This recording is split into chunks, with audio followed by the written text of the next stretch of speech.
புதுச்சேரி அருகே உள்ள எங்க ஊர் தான் தேங்காத்திட்டு போல ஒரு அழகான கிராமம் புதுச்சேரியில இருக்கான்னு தெரியாது. அவ்வளவு அழகான சொர்க்க பூமி. ஒரு காலத்துல தேங்காத்திட்டு ஒரு தீவாக காட்சி அளிச்சு. காரணம், சுற்றி ஆறால சூழப்பட்டு நடுவுல ஒரு தீவா இருந்ததால அந்த தேங்காத்திட்டு உள்ள போகணும்னா நீர் வழி கடந்துதான் ஊருக்குள்ள போக முடியும்.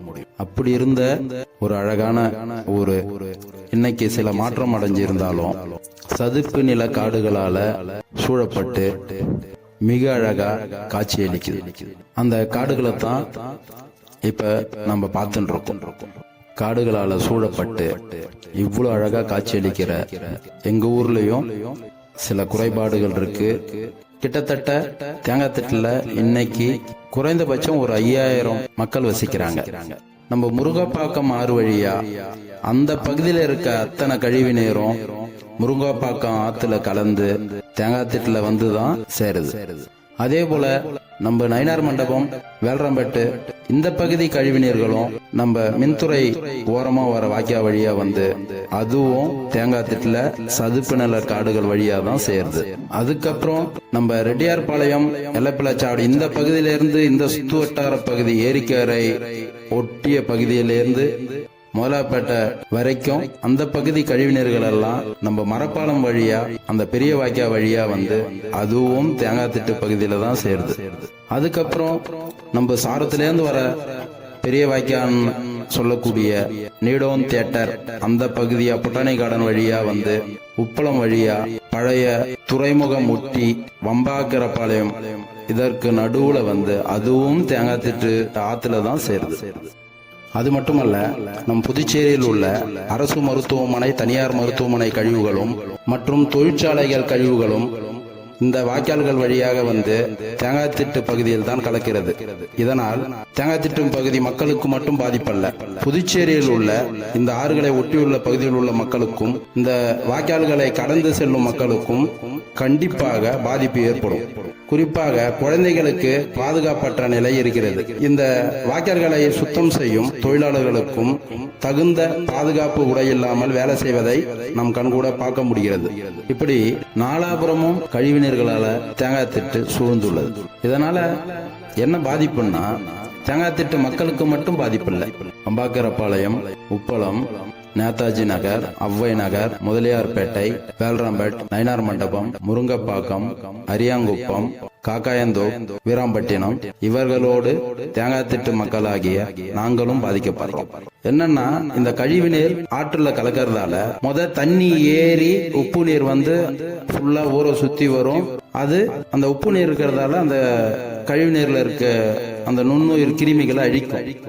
இன்னைக்கு அது போல இல்ல.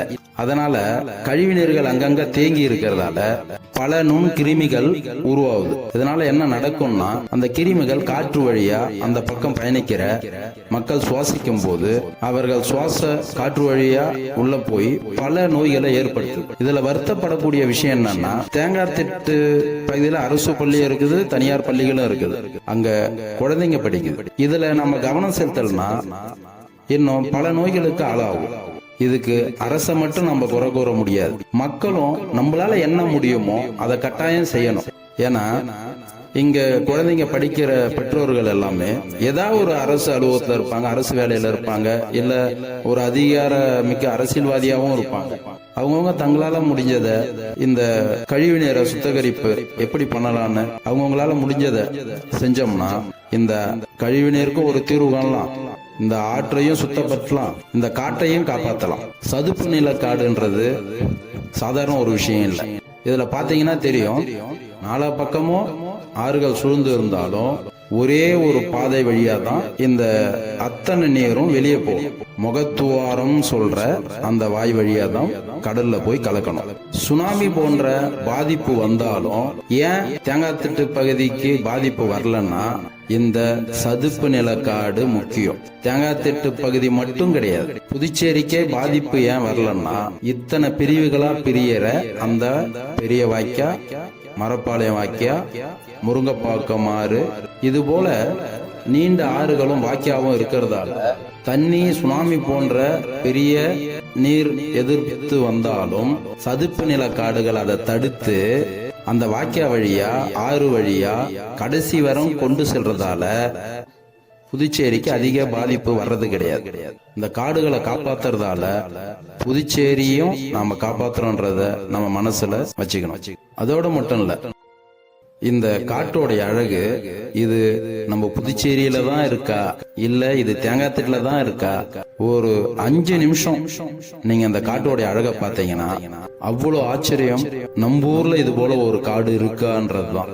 அதை விட இந்த கழிவு நீர்கள்ல இருந்து வர பாலித்தீன் பைகள் இந்த வாக்கியா தூர் வரப்படாம எப்படி இருக்குன்றதையும் நீங்க பாருங்க.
இது ஏதோ பேர் வாங்கறதுக்காக இந்த கலாம் விதைகளின் விருட்சம் சமூக இயக்கம் செய்யறதா நினைச்சுக்க வேணாம்.